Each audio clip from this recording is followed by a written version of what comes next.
Gaethje fought very fucking dirty in this fight. A lot of eye pokes, a groin shot as well. I think Paddy Pimblett had a groin shot that he landed too, but that was towards the end of the fight where it was just an absolute mess of a scrap. The long-teased, tension-soaked, can't blink or breathe showdown finally detonated the moment the Octagon door slammed shut on one of the most obsessively awaited lightweight collisions in recent memory, as Paddy the Baddy Pimblett and the human highlight machine Justin Gaethje stepped into that unforgiving cage to end a rivalry that had been simmering quietly and then all at once boiled over. From the first stare to the last exchange, something felt charged, like the air itself knew this wasn't just another fight. And when the final bell cracked through the arena, it wasn't relief that followed, it was chaos. The fight world didn't react, it exploded. Opinions collided, narratives fractured, and hot takes poured out before the sweat had even dried. People weren't just debating what happened, they were arguing about what it meant, what it set in motion, and what might come next. Because this didn't feel like closure, it felt like the opening of a door nobody was prepared to walk through. Two men walked in carrying bad blood, but only one walked out with answers, and even those answers came wrapped in questions. The cage held the conclusion, but the fallout had already escaped, spreading fast, loud, and unresolved. 48-47, 49-46, and 49-46 for the winner.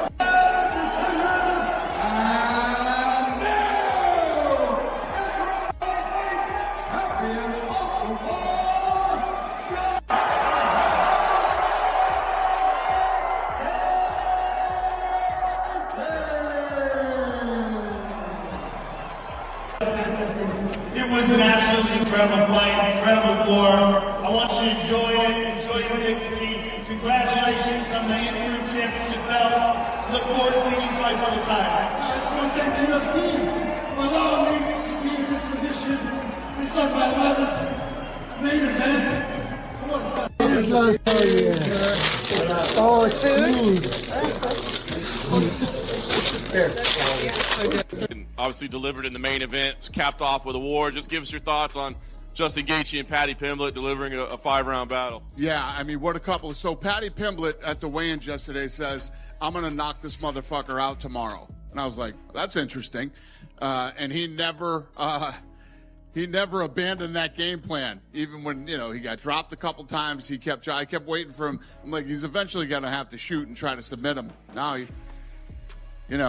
I didn't know Paddy Pimblett had a chin like that till tonight. And, yeah, absolute dogfight in a war, and much respect to both guys. We haven't seen Justin yet, so we don't know what his status is physically. But, I mean, is the interim, is the unification fight have to be next? Or is there a case if he's hurt and needs to be out for a while? Apparently he's 100%. So we sent Paddy Pimblett straight to the hospital, and then we're going to send Gaethje too. And Gaethje's like, believe me, I've been in plenty of wars. I'm good. So as far as we know right now, he's healthy. Dana, I remember when Paddy first arrived in the UFC, you were saying stuff like, well, his entrance is good and it's all well and good to get the fans, but he needs to be able to fight. Obviously, we've seen him have great wins before, but to show the durability he had in that fight tonight, do you feel like even though he lost, he will be considered one of the best in that division moving forward? No doubt about it. I mean, he was the favorite tonight. I think that's what fucked him. Every other one, he's the underdog and everybody thinks he's going to lose. Tonight, he's the favorite. I don't think that his game plan was the greatest. Obviously, tonight he showed he is tough, he is durable, and almost impossible. I mean, especially against Gaethje. And you're eating those punches from him. It's one thing to say, listen, I'm going to come out. I believe in my durability. I believe in my chin, and I'm going to go toe-to-toe with this guy. But when it starts to not work, at some point you got to say, you know what? It's the third round. I got 2 rounds left. I might want to try to take him down and submit him here. Alright, so when the dust finally settled, the loudest conversation wasn't about numbers or judges, it was about the unmistakable schooling that unfolded in plain sight. The winner didn't hide it either. He said this was always the plan, to close the rivalry with style, but more than that, to teach, to educate, to leave behind something that lingered longer than bruises. And that's where it gets uncomfortable. Because remember the pre-fight bravado, the confident promise that one face would be changed while the other would remain untouched. When it was over, you could almost hear the unspoken thought cutting through the silence, go ahead, look now, really look, because it doesn't look the same anymore. That lesson wasn't subtle, and it wasn't kind. It was the kind you feel days later. You cannot walk into the octagon armed with unchecked confidence, not here, not at this level. Real champions prepare by staring directly at the worst possible outcome, by obsessing over everything that could collapse.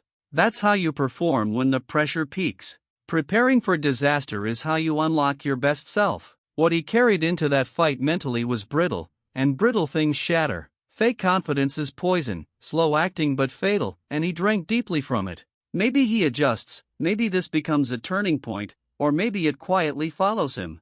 Then rewind to before the fight, and the split opinions start to make sense.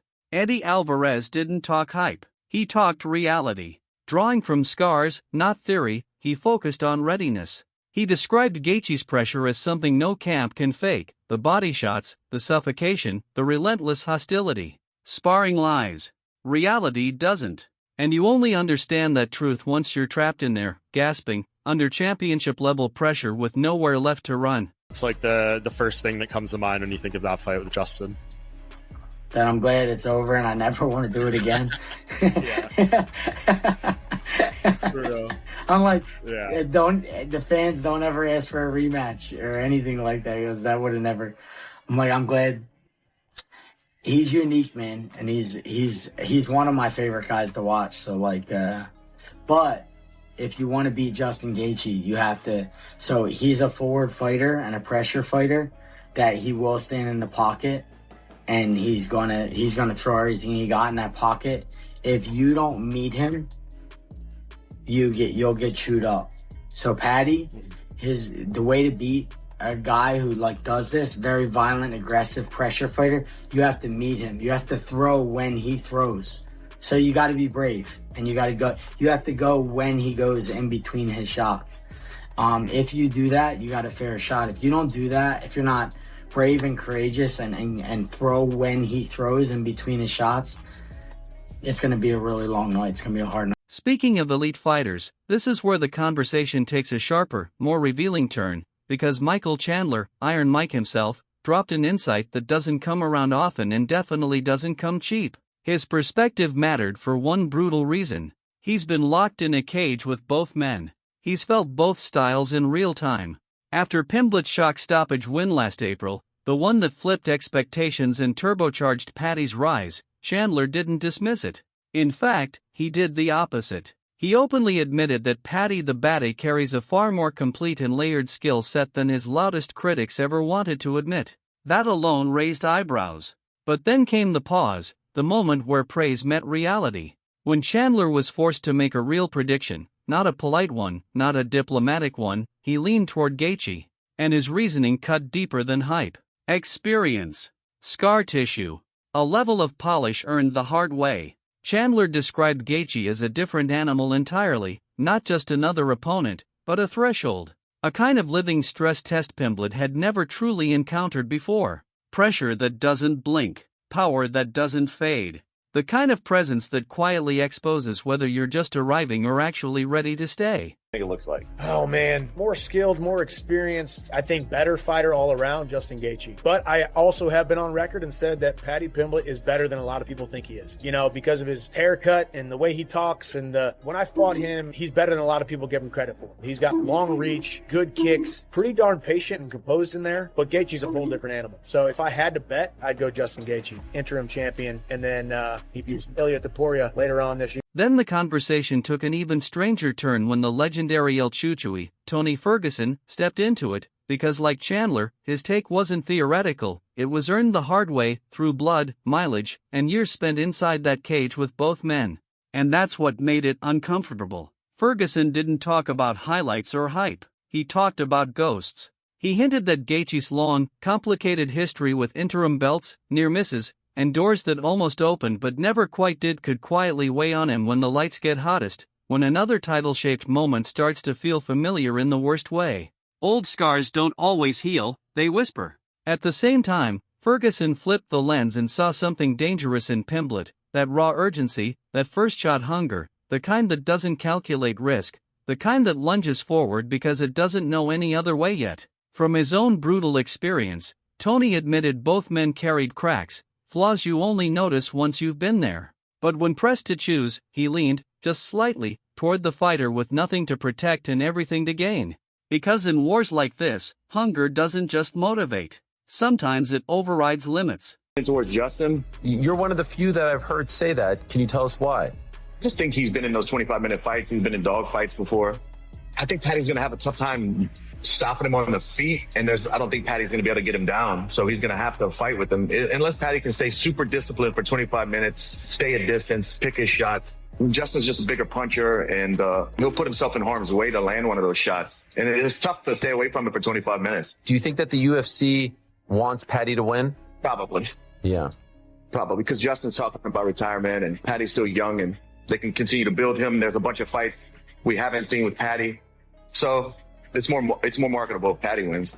And so how do you see it playing out? I think Justin stops. And then Colby Chaos Covington entered the discussion, and true to form, he didn't just disagree with the narrative, he openly scoffed at it. You could hear the irritation in his voice as he zeroed in on how heavily the odds were tilting toward the British favorite, Paddy Pimblett, as if the outcome had already been signed, sealed, and delivered. Covington, never one to follow the crowd, made it personal, claiming he would have gladly dropped a serious stack of his own money on Justin Gaethje if active fighters were even allowed to gamble, which they obviously aren't, for reasons everyone understands. Still, the point landed. While public sentiment, social media hype, and betting lines all leaned hard in one direction, Colby saw a trap forming. He brushed aside the feel-good storyline and focused on what he believes actually breaks fighters inside that cage. Experience, damage, attrition. In his eyes, Gaethje wasn't just another opponent, he was a proven storm system, a man forged through wars, someone who thrives when fights turn ugly and oxygen disappears.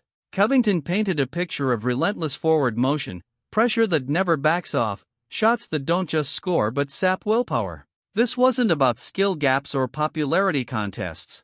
Colby believed Gaethje brought a level of sustained violence Pimblett had never truly been forced to survive before. Not a challenge, I'm going to go with a Paddy, reckoning. you know what I mean? There's been a couple of times where I thought Paddy's had big tests in front of him and he's passed them. And, he's showed me in his last fight he can really stick to a game plan.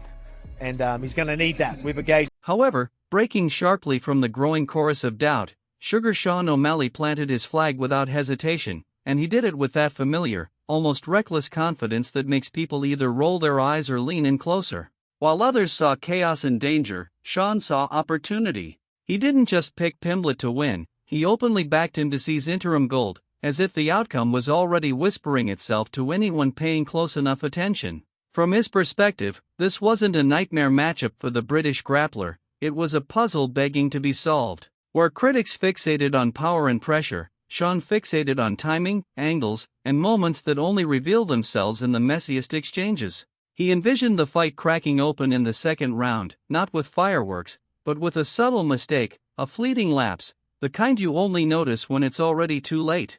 In that window, he believed Pimblett would pounce, dragging the fight into unfamiliar waters and locking in that signature rear-naked choke. It wasn't blind loyalty. It was faith in instinct. In Pimblett's ability to feel danger and opportunity at the same time. To sense when chaos turns into control. Sean believed that when everything tightened and panic crept in, grappling would decide it. And at the highest pressure point, that difference would matter most.